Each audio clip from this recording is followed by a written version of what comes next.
주님의 이름으로 모든 성도님들께 문안을 드립니다. 우선 아름다운 찬양으로 저희들의 마음을 따뜻하게 하나님께로 인도해 주신 이제 선생님께 참 감사를 드립니다. 너무 감사합니다. 성도님 모두 이 안식일에 소망의 하나님께서 모든 기쁨과 평강을 믿음 안에서 성도님들 모두에게 충만하게 하시고 또 성령의 능력으로 소망이 넘치게 하시기를 축원합니다. 저희들은 지난주부터 이 사도행전의 가장 중요한 4가지 사건들을 하나씩 따라가 보고 있습니다. 사도행전의 4대 사건 중 첫 번째 사건은 바로 오순절 성령 하나님의 강림이었습니다. 기름처럼 폭발하는 성령님, 그리고 권능의 성령님, 그리고 바람과 같은 생명의 성령님을 저희들 함께 마음을 모아서 끊임없이 간절히 구해야 함을 저희들 확인해 보았습니다. 오직 성령이 우리에게 임하시면 우리가 권능을 받고 정말 땅끝까지 주님의 증인이 될 것을 확인할 수 있었죠. 그리고 이제 사도행전의 가장 중요한 또 두 번째 사건은 무엇이었냐? 바로 스데반의 순교의 사건이었습니다. 스데반과 7 집사들이 어떻게 등장하게 되었는지, 또 교회는 어떠한 배려를 소수와 약자들에게 펼쳐 보였는지, 또 스데반은 마지막 설교를 통해서 우리의 신앙이 오직 예수 그리스도 위에 서 있어야 함을 확인해 주었습니다. 그의 마지막 외침을 성도님들 다 기억하실 것입니다. 보라, 하늘이 열리고 하나님 우편, 인자가 하나님 우편에 서신 것을 보노라. 예수 그리스도를 보라는 외침에 오늘도 우리 모두가 아멘하며 화답하게 되기를 간절히 바랍니다. 오늘은 이 사도행전 4대 사건 중 세 번째 사건인 바로 바울의 회심에 대해서 함께 좀 살펴보도록 하겠습니다. 우선 이 표를 한번 살펴보실까요? 사도행전을 제게 가르쳐 주셨던 김기곤 교수님께서 아주 강조하셔서 제게 말씀해 주신 부분이기 때문에 제가 아직도 참 생생하게 기억하고 있는 부분입니다. 어떻게 사도행전이 진행되고 있는지 그 구조를 이렇게 나타낸 표라고 할 수 있는데요. 이 사도행전의 가장 중심절이라고 할 수 있는 사도행전 1장 8절에 말씀과 같이 오직 성령이 너희에게 임하시면 너희가 권능을 받고 예루살렘과, 그죠? 이 복음이 어디서부터 시작한다는 뜻입니까? 예루살렘. 여기 장소를 아마 제일 윗줄에 있는 장소를 보시면 될 것 같아요. 예루살렘으로부터 시작해서 유대와 사마리아 그리고 땅 끝까지 이렇게 복음이 차례대로 퍼져나가는 모습을 저희들 확인할 수 있죠. 그래서 사도행전은 이 예수님의 말씀과 같이 세 부분으로 나누어지는 것입니다.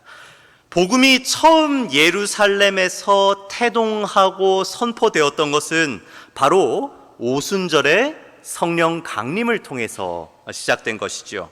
그리고 이 유대와 사마리아로 복음이 넘어간 것은 무엇 때문이었냐? 바로 스데반의 순교로 인해서 시작된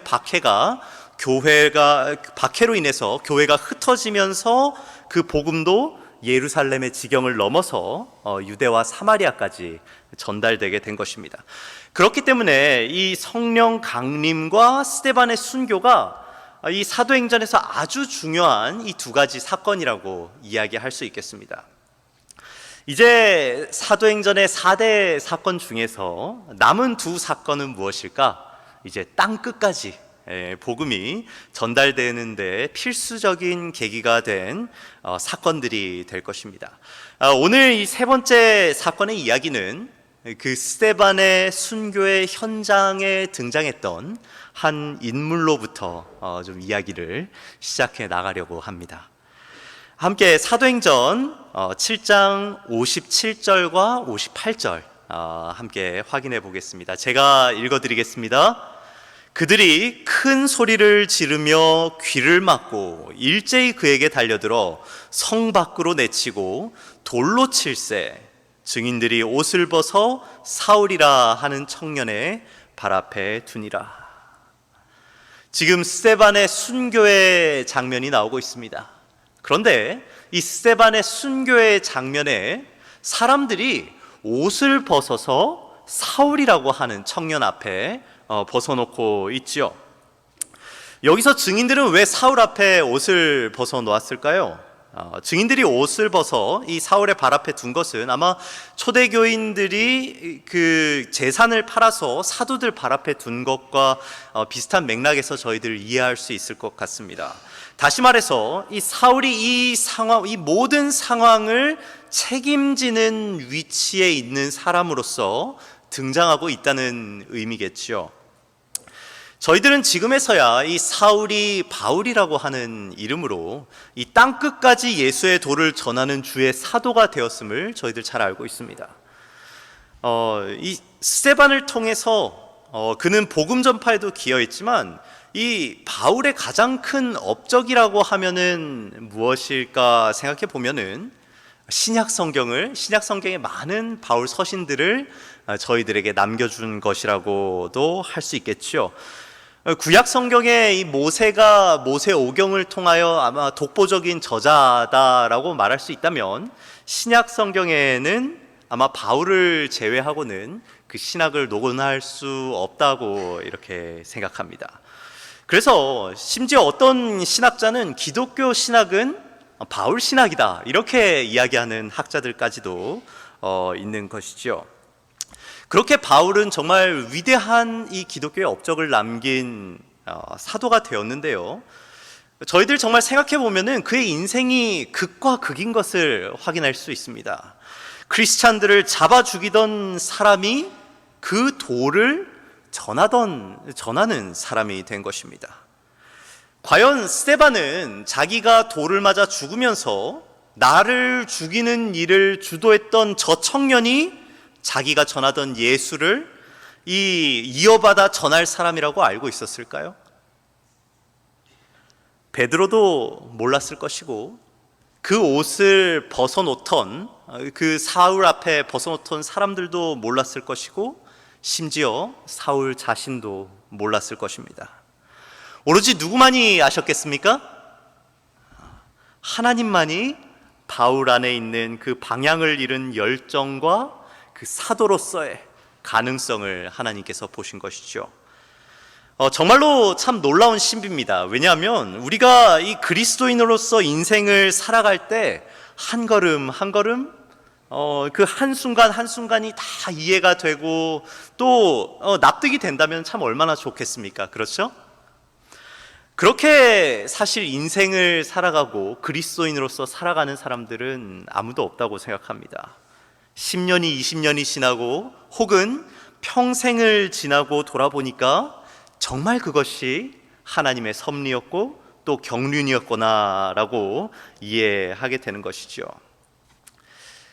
저도 짧은 인생길을 살아왔지만 참 질문이 많았습니다. 왜 나를 이곳으로 보내셨을까? 왜 나를 이런 일을 하게 만드셨을까? 왜 나를 이런 일을 겪게 하셨을까? 왜 나에게 이런 시련이 찾아왔을까? 성도님들도 아마 같은 질문들을 아마 매일마다 해 나가고 계실 것입니다. 이 바울도 정말 이 설마 자기가 죽인 사람의 메시지를 자기가 이어서 전할 줄 몰랐을 것이고 스데반도 자기를 죽인 사람이 자기가 전하던 복음을 이어 전하게 될 줄 상상이나 했겠습니까? 하나님께서 정말 우리 인생을 경영하시고 인도하시는 길은 너무나도 참 오묘한 것입니다. 그래서 저희들은 그분 앞에 겸손해야 하는 것이죠. 제가 성도님들 앞에 질문을 하나 좀 드리려고 합니다. 이 사울은 스데반의 죽음을 보면서 어떻게 좀 느꼈을까요? 스데반이 죽으면서 주여 이 죄를 저들에게 돌리지 마옵소서 라고 이렇게 외치면서 순교했는데 사울은 그 스데반의 죽음을 보면서 도대체 어떻게 느꼈을까요? 1번 아주 당연한 일로 여겼다. 2번 양심의 큰 찔림을 받고 감명을 받았다. 몇 번 같습니까? 1번일까요? 2번일까요? 사도행전 8장 1절을 보니까 사울이 그의 죽임 당함을 마땅히 여겼다라는 표현이 있어요. 성경은 증언하기를 사울은 스데반의 죽임을 마땅히 여겼다 이렇게 표현하고 있습니다. 하지만 이 동시에 사울의 마음에는 아주 이상한 감정이 용솟음쳤습니다. 제가 사도행전 101페이지에 있는 말씀을 제가 성도님들께 좀 읽어드리도록 하겠습니다. 스데반의 순교를 목도한 모든 사람들은 깊은 감명을 받았다. 그의 얼굴에 나타났던 하나님의 인에 대한 기억, 그것을 들었던 그 영혼들을 감명시켰던 그의 말 등은 보는 이들의 마음속에 간직되어 그가 선포했던 그 진리를 증거하였다. 그 후에 사울은 스데반이 사람들에게 수치를 당한 바로 그때 하나님에게는 그가 영광을 받고 있었다는 사실에 대한 그 자신의 은밀한 확신 때문에 분노를 느꼈다. 성도님들이 바울이 느낀 감정을 이해하시겠습니까? 내가 그 사람에게 감명을 받았기 때문에 그 사람이 또 나보다 더 선하고 옳고 하나님으로부터 영광을 받고 있다는 그 사실을 깨닫기 때문에 그 사람을 더 미워하는 것입니다. 예수님께서도 그런 취급을 당하셨어요. 마태복음 20장 15절 보니까 내가 선함으로 내가 나를 악하게 보느냐 이런 말씀을 하십니다. 그 모순된 감정, 정말 그것을 거절하기 위해서 사울은 더욱 열심을 내서 예수님의 이름을 지금 대적하고 있는 것이지요. 후에 바울은 그의 행위에 대해서 회개하는 심정으로 다음과 같이 회상하고 있습니다. 사도행전 26장 9절에서 11절에 있는 말씀 제가 좀 읽어드리겠습니다. 나도 나사렛 예수의 이름을 대적하여 범사를 행하여야 될 줄 스스로 생각하고 예루살렘에서 이런 일을 행하여 대제사장들에게서 권세를 얻어가지고 많은 성도를 오게 가두며 또 죽일 때에 내가 가편 투표를 하였고 또 모든 회당에서 여러 번 형벌하여 강제로 모독하는 말을 하게 하고 저희를 대하여 심히 격분하여 외국 성까지도 가서 핍박하였다. 이렇게 바울이 자기의 일생을, 자기의 이 잘못을 회고하는 모습을 지금 보고 있지요. 성도님들도 이런 핍박을 다들 경험해 보신 적이 있으실 것입니다. 이런 오해들 받아보신 적이 있으실 것입니다. 저는 개인적으로 이 군대에서 이 일을 정말 뼈저리게 좀 느꼈습니다. 제가 군대 가기 전에 마음속으로 결심을 한 것이 하나 있었어요. 그것이 무엇이었냐면은 제가 군대에 가서 군대를 정말 서로 아끼고 사랑하고 모든 사람들이 행복한 곳으로 좀 바꾸고 싶다. 그런 곳이 제가 복의 통로가 되어서 사람들을, 그 군대를 변화시키고 싶다. 그런 마음이 좀 신학도로서 있었던 것 같습니다. 그래서 제가 어떻게 했느냐, 제가 항상 그 군대에서 제일 처음 한 것이, 그리고 또 항상 했던 것이 무엇이냐면은 웃으면서 다니는 것이었습니다. 항상 무엇을 시키든지 미소로 선임들을 대하고 동기들을 대했습니다. 미소를 잃지 않으려고 참 노력했어요. 열심으로 봉사하고 다른 사람들에게 양보하고 정말 최선의 그리스도인의 모습을 보이기 위해서 노력했습니다. 그런데 어느 날 그 대대장님이 다 강당에 저희들을 모으셨어요. 그리고 특별히 저희 중대장님이 딱 이렇게 앞에서 마이크를 들고 말씀을 하시다가 이런 말씀을 하시는 겁니다. 오늘부터 우리 대대는 칭찬 릴레이를 시작하려고 한다. 이 중대장이 정말 칭찬하고 싶은 병사가 있다. 허상민 이병 일어나도록 제가 일어났습니다.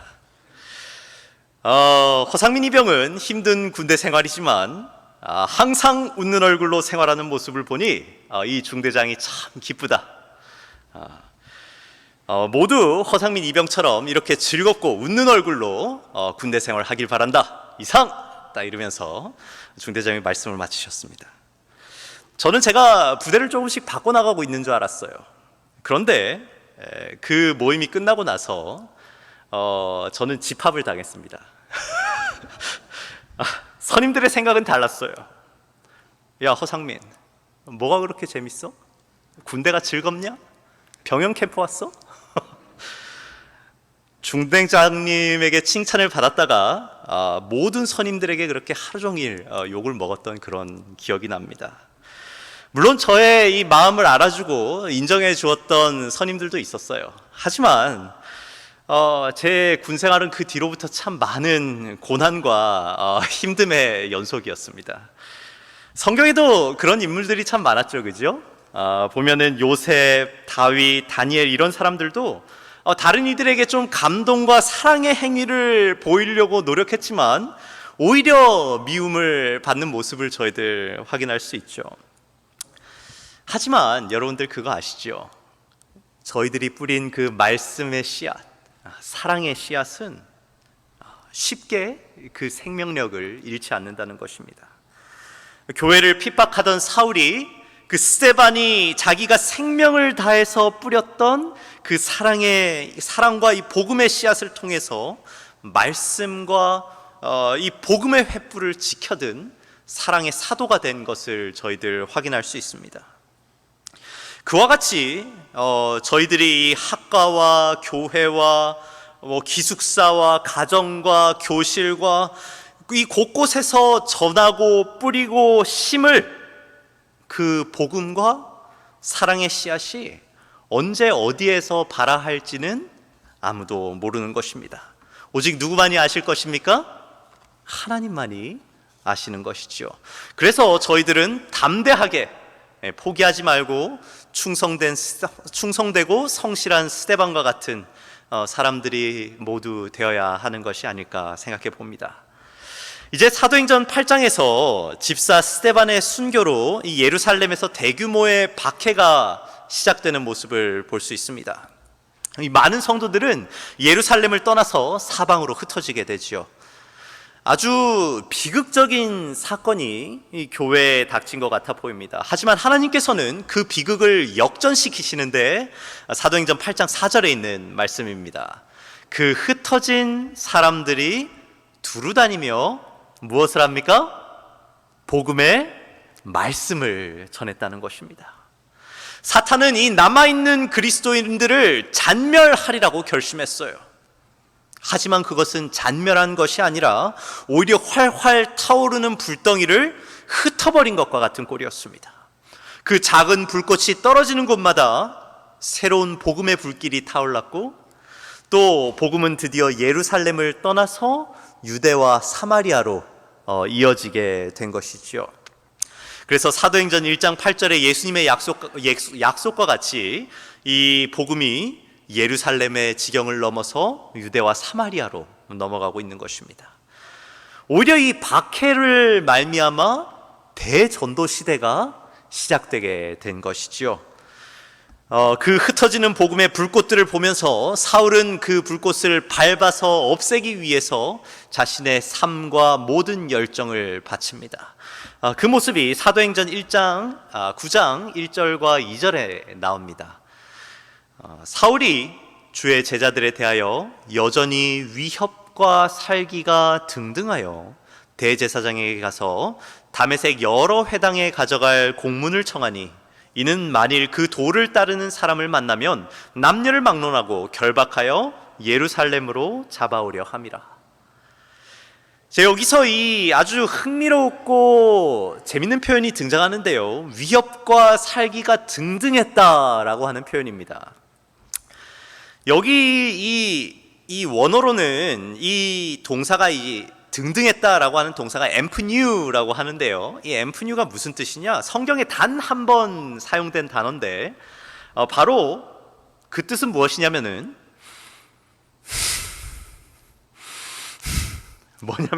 죄송합니다. 콧김을 씩씩 뿜어낸다, 이런 뜻입니다. 그러니까 이 원어적인 표현대로 하자면은 바울은 위협과 살기를 숨 쉴 때마다 아주 씩씩 뿜어내고 있는 모습을 나타내는 것이죠. 사울은 왜 그렇게 그리스도인들을 싫어했을까요? 그는 유대교의 철저한 신봉자였죠. 그는 정말 이 하나님을 섬길 뿐만 아니라 오실 메시아와 그가 세울 나라를 굳건히 기다리는 유대인이었습니다.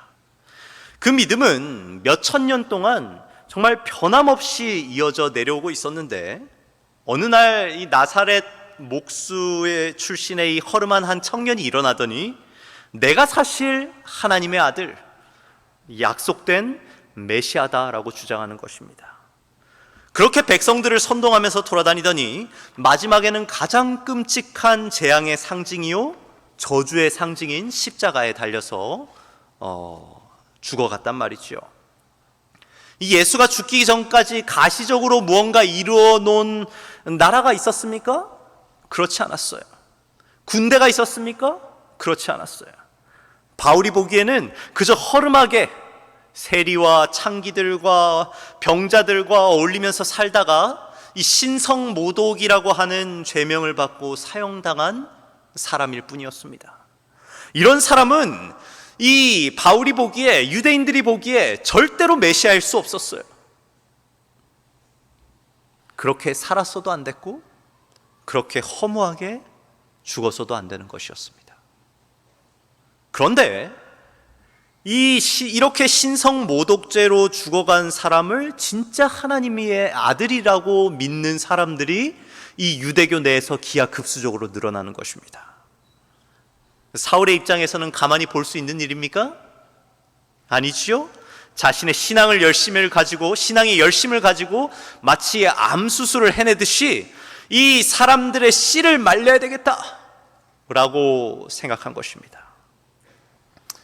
여러분들, 제가 또 문제를 하나 더 드리겠습니다. 이 중에서 가장 위험한 사람은 어떤 사람일까요? 1번 무식한 사람, 2번 똑똑하지만 확신이 없는 사람, 3번 똑똑하고 능력도 있는데 잘못된 확신까지 가진 사람. 몇 번이 가장 위험합니까? 3번이 위험하죠, 그죠? 사울은 여기에서 아주 확고한 확신을 가지고 지금 전진하고 있는 것입니다. 내가 얼마나 똑똑하고 내가 얼마나 박식하고 이 모든 전통과 이 말씀에 정통한데 내 생각이 틀릴 리가 없다라고 확신하고 앞으로 나아가고 있는 것입니다. 내가 믿고 내가 아는 이 사실이 정말 이 옳다고, 무조건 옳다고 확신하는 이 위험에 저희들도 혹시 빠질 수 있습니까? 그럼요. 그러므로 저희들은 끊임없이 말씀으로 돌아가고 기도로서 하나님의 지도를 간구해야 하는 것입니다. 그래서 성경의 여러 기자들이 36번이나 나는 하나님을 의뢰한다 라는 표현을 사용하고 있는 것입니다. 의지할 의자에 맡길 레자를 써서 하나님께 나의 판단과 옳고 그름을 말씀과 기도를 통해서 내가 의지하고 맡기겠다라고 표현하고 있는 거예요. 내 생각과 내 지혜가 아니라 하나님의 생각과 하나님의 뜻대로 사는 것. 사실 제가 주기도문 이 앞부분에 있는 말씀을 좀 성도님들께 보여드리고 싶은데요. 잠시 다루고 싶은데요. 여기 파워포인트를 잠깐 보시면은, 그러므로 너희는 이렇게 기도하라. 하늘에 계신 우리 아버지여, 이름이 거룩히 여김을 받으시오며 나라가 임하시오며 뜻이 하늘에서 이루어진 것 같이 땅에서도 이루어지리다. 성도님들 너무 잘 아시는 주기도문 내용이지요, 그죠? 하지만 참 아쉽지만 이 주기도문의 한글 성경 번역에 빠져있는 글자들이 있습니다. 성도님들 아십니까? 무엇이냐면은 하늘에 계신 우리 아버지여, 당신의 이름이 거룩히 여김을 받으시오며 라고 되어 있어요. 그리고 또 다음 마디에도 당신의 나라가 임하시오며, 그리고 또 당신의 뜻이 하늘에서 이루어진 것 같이 땅에서도 이루어지다 라고 되어 있습니다. 그래서 영어로 보면은 Our Father in heaven, hallowed be your name, your kingdom come, Your will be done 이렇게 얘기하고 있어요. 그러니까 Your name, Your kingdom, Your will, 하나님 당신의 뜻이, 나의 뜻이 아니라 하나님의 뜻이 이 땅에 이루어지기를 지금 기도하는 것이 바로 주기도문, 예수님께서 가르쳐 주신 기도인 것이죠. 그래서 이 사도 바울의 첫 모습은 바로 그 부분에서 실패한 것이라고 볼 수 있겠습니다. 내가 학식이 있고 내가 열정이 있으니까 내 뜻대로 잘못된 확신 가운데서 행하는 것입니다. 우리의 삶은 어떠해야 하겠습니까? 기도와 말씀 없이 나아가서는 되겠습니까? 그렇지 않죠. 정말 하나님께 그분의 뜻이 무엇인지 숨쉬듯이 구하고 또 의뢰하는 저와 모든 성도님들이 되기를 간절히 바랍니다. 사도행전 9장 3절과 4절에 있는 말씀입니다. 이제 사울이 잘못된 열정 가운데 다메섹에 거의 도착했을 때 이야기입니다. 3절과 4절 제가 읽겠습니다. 사울이 행하여 다메섹에 가까이 가더니 호련히 하늘로서 빛이 저를 둘러 비추는지라. 땅에 엎드러져 들음에 소리 있어 가라사대 사울아 사울아 내가 어찌하여 나를 핍박하느냐 하시거늘. 지금 다메섹으로 가는 길에 한 빛이 사울을 둘러 비춥니다. 그리고는 한 음성이 하늘로부터 들리는 것입니다. 사울아 사울아 내가 어찌하여 나를 핍박하느냐. 여기서 하나님께서 사울을 몇 번 부르시죠? 몇 번 부르십니까? 2번 부르시죠? 사울아 사울아. 한번 따라해 보실까요?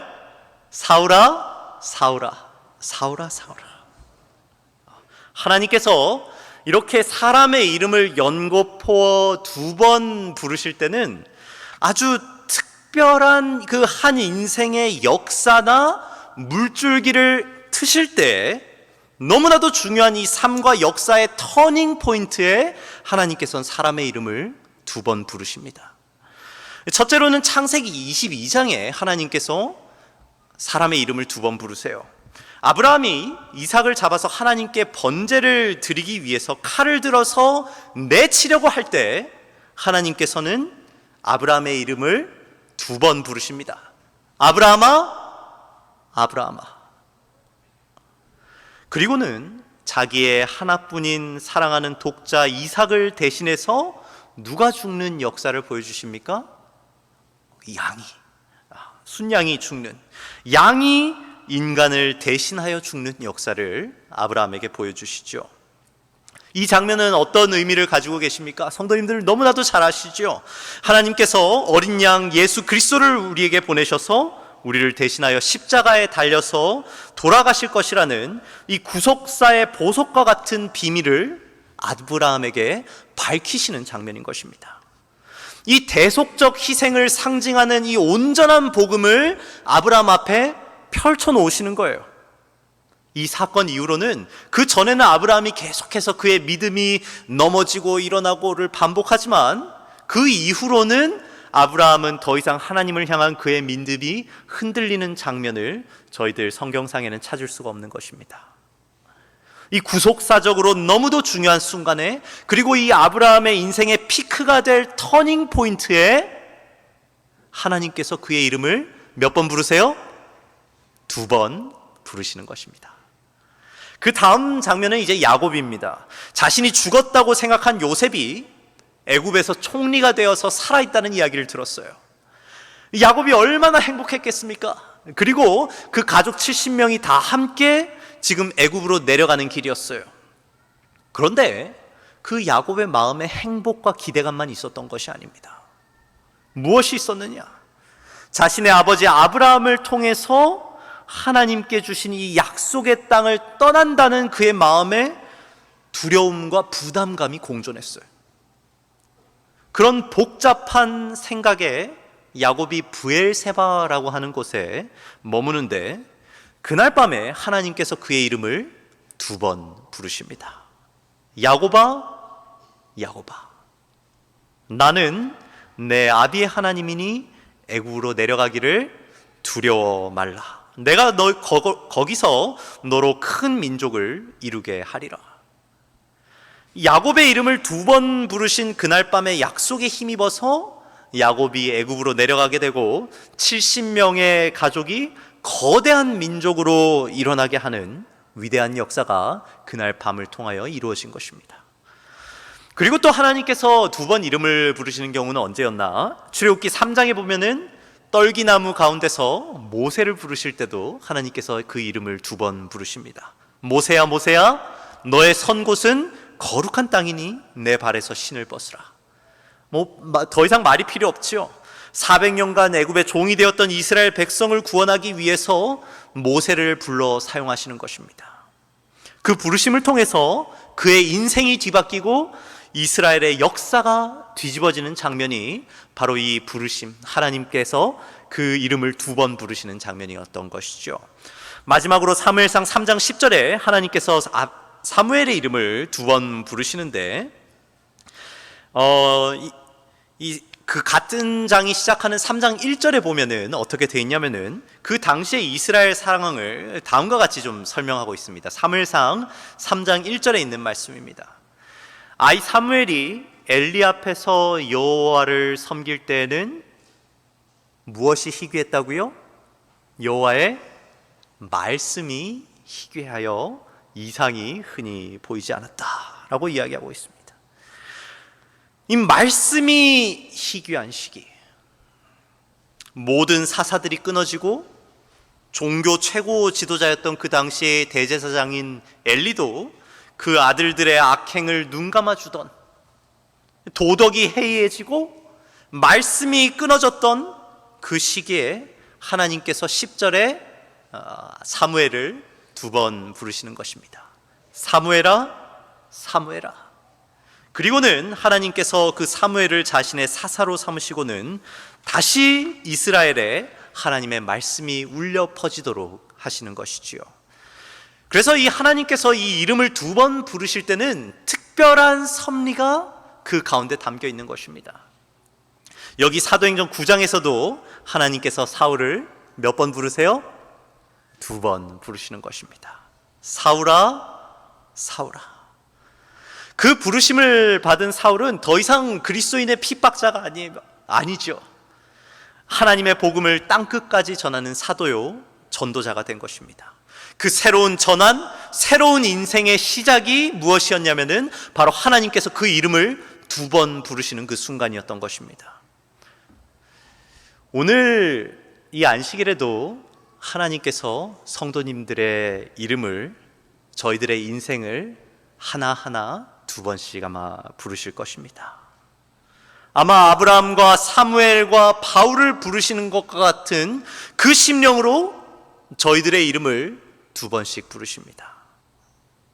상민아, 상민아. 자기 이름 넣어서 한번 해볼까요? 2번씩. 시작.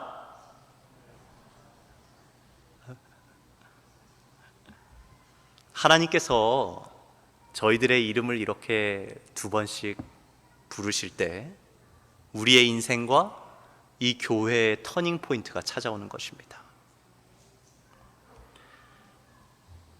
부디 소망하건대 하나님께서 우리의 이름을 지명하여 2번 부르시는 이 순간이 우리의 인생의 변환점이 되기를 주님의 이름으로 간절히 축원합니다. 예수님께서 사울을 부르셨습니다. 그런데 저는 이 표현 가운데 아주 감동적인 표현을 이 가운데서 발견했어요. 사울아, 사울아, 내가 어찌하여 누구를 핍박하느냐 말씀하셨습니까? 나를 핍박하느냐라고 말씀하셨어요. 놀랍게도 사울이 직접적으로 예수님을 핍박한 적이 있습니까? 없습니까? 없습니다. 그는 이 예수 그리스도를 믿는 성도들을 핍박하고 있어요. 하지만 예수님께서는 지금 뭐라고 말씀하십니까? 어찌하여 나를 핍박하느냐? 실제로 사울이 핍박하던 것은 성도들임에도 불구하고 예수님은 성도들을 핍박하는 것은, 그 성도들이 받고 있는 그 고통은 내가 받는 핍박, 내가 받는 고통이라고 예수님께서 말씀하고 계신 것이죠. 그래서 고린도전서 12장 27절에 있는 말씀입니다. 너희는 그리스도의 몸이요 지체의 각 부분이라. 그리스도께서는 교회의 머리가 되시지요. 그리고 우리들은 그리스도의 몸으로서 한 지체들이 되는 것입니다. 그래서 우리와 그리스도는 하나예요. 그리고 우리가 받는 핍박은 곧 내가 받는 핍박이다 라고 예수님께서 지금 선언하고 계신 것이죠. 이 말씀은 정말 저희들에게 정말 큰 힘과 용기가 됩니다. 예수님께서 우리를 버리시는 일은 결코 있습니까? 없습니까? 없는 것이죠. 다만 우리가 이 가운데서 하나 더 생각해야 할 것은 무엇이냐? 예수님께서 우리 모두의 아픔을 자기의 아픔으로 생각하시듯이 우리도 예수님의 본을 따라서 내 형제의 아픔이 내 아픔이 돼야 되는 거예요. 맞습니까? 내 지체의 아픔이 나의 아픔이 돼야 되는 거예요. 이 예수님의 고백과 이 예수님의 선언이 우리의 선언이 되어야 하는 것입니다. 우리 모두가 서로 돌아보아서 서로를 사랑으로 감싸주게 되기를 주님의 이름으로 간절히 소망합니다. 다시 좀 본문으로 돌아와서요, 우리의 입장에서는 이 예수님의 성도들의 이 아픔이 곧 나의 아픔이라고 말씀하신 게 참 놀라운데, 바울의 입장에서는 뭐가 제일 놀랐냐면은 4절과 5절 한번 읽어보도록 하겠습니다. 제가 슬라이드를 빼먹었네요. 4절과 5절 그래도 제가 말씀으로 한번 읽어드리도록 하겠습니다. 땅에 엎드러져 소리 있어 가라사대, 들음에 소리 있어 가라사대, 사울아 사울아 내가 어찌하여 나를 핍박하느냐 하시거늘 대답하되 주여 뉘시오니까. 가라사대 나는 네가 핍박하는 예수라. 지금 이 5절에서 사울은 사실 벌써 알고 있었어요. 어떤 초자연적인 빛이 하늘에서부터 내려와서 자기를 두릅니다.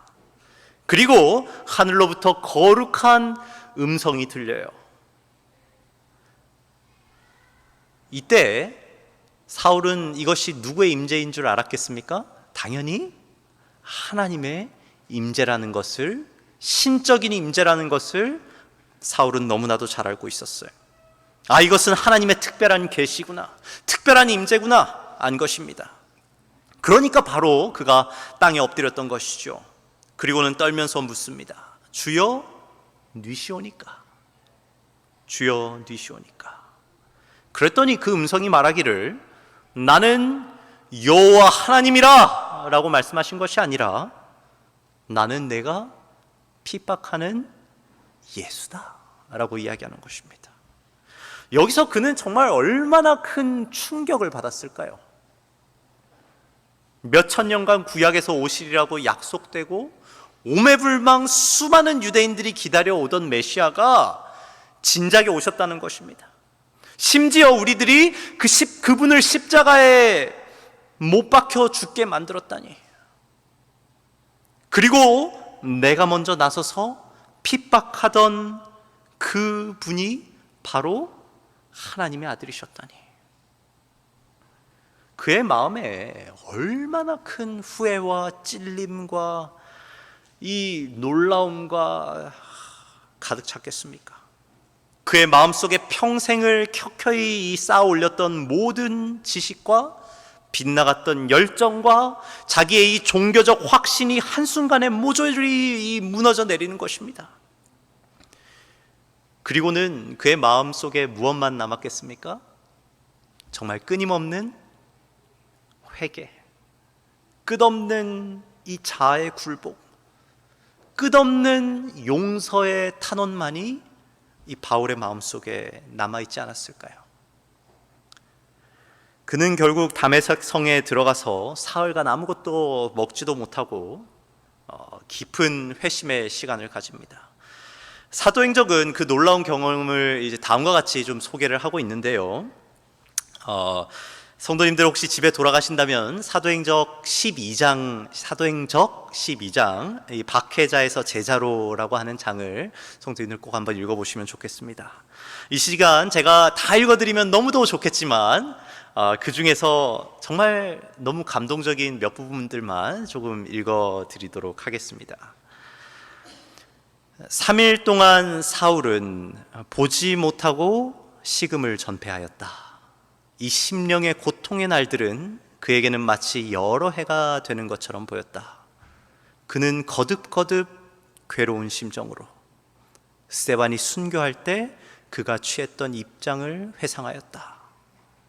자신을 면밀히 살피고 마음을 겸비케 하는 날들을 외로이 떨어진 곳에서 보냈다. 홀로 하나님과 함께 있던 그 오랜 시간 동안 그는 그리스도의 초림에 관한 많은 성경 말씀들을 생각해 보았다. 그의 마음을 사로잡았던 확신으로서 이 예리해진 기억력을 가지고 사울은 그 예언들을 하나하나 주의 깊이 살피며 내려왔다. 사울이 이 예언들의 뜻을 깊이 생각할 때 약속된 메시아이신 예수를 거절하게 한 과거 그 자신의 이해력의 무지와 일반 유대인들의 맹목에 놀랐다. 이제 그의 밝아진 시야에 모든 것이 분명하게 보였다. 과거 그가 가졌던 편견과 불신으로 인해 그의 영적인 이해력이 흐리게 되어 나사렛 예수에게서 예언의 메시아를 분별하지 못하게 한 것을 알았다. 한 부분만 제가 좀 더 읽겠습니다. 제가 오늘 말씀의 주제가 이 구절에 있습니다. 사울이 죄를 책망하시는 성령의 능력에 자신을 완전히 굴복했을 때 그는 자신의 생애의 잘못들을 보았고 하나님의 율법의 원대한 요구들을 깨닫게 되었다. 자신의 선한 행위로 의롭다고 확신한 거만한 바리새인이었던 사울은 이제 어린아이와 같은 겸손함과 단순함을 가지고 하나님 앞에 부복하여 자신의 무가치함을 고백하고 십자가에 달리시고 부활하신 구주의 공로를 간구하였다. 사울은 아버지 하나님, 아들 하나님과 완전히 조화되고 교제하기를 갈망하였으며 용서와 용납하심을 구하는 그의 열렬한 소망을 은혜의 보좌 앞에 뜨겁게 탄원하였다. 아멘. 이것이 바로 사도행전의 이 역사의 물줄기를 바꾼 사울의 회심의 경험이었습니다. 자신의 무가치함을 마음속 깊이 깨닫고 십자가에 달리시고 부활하신 구주의 공로를 바울이 간구하게 되자 이제 그의 열정은 방향을 180도 돌렸어요. 그리스도인들을 그 누구보다도 선봉해서 박해하던 사람이 그리스도 복음을 전하는 복음의 선봉장이 된 것입니다. 오늘 말씀을 좀 정리를 하도록 하겠습니다. 이 스데반의 순교를 통해서 퍼져나가는 그 복음을 사울은 잘못된 열정과 자기의 지식과 자기의 능력을 의지하여 박해하기 시작하였습니다. 하지만 예수님께서는 그 사울을 담에석 상에서 연거푸 2번 부르시지요. 사울 개인에게도 그렇지만 정말 교회의 역사에도 큰 전환점이 되는 순간인 것이죠. 그리고는 이렇게 말씀하십니다. 어찌하여 나를 핍박하느냐. 예수님께서는 그 성도들의 아픔을 나의 아픔으로 여기시는 것입니다. 그리고 또 예수님께서 하나님이시며 메시아라고 하는 사실을 지금 사울이 확신하고 확인한 뒤에 하나님 앞에 부복하여 정말 통렬한 회심의 경험을 갖습니다. 그 회심으로 인해서 그의 인생의 방향이 180도 달라져서 주의 복음 전파자가 되었지요. 그래서 오늘 하나님께서 저희들의 이름을 2번 부르신다는 사실을 성도님들 꼭 기억해 주시기 바랍니다. 그리고 저희들을 그분의 사업으로 초대하십니다. 사랑하는 성도님들, 그때 우리 모두가 정말 그 우리의 편견과 무지를 주님 앞에 겸손하게 내어놓게 되기를 간절히 바랍니다. 나의 지혜와 능력이 아니라 오로지 예수 그리스도의 공로를 의지함으로써 그분께 뜨겁게 탄원함으로써 하나님 나라의 큰 증인들이 우리들 되어야 되지 않겠습니까?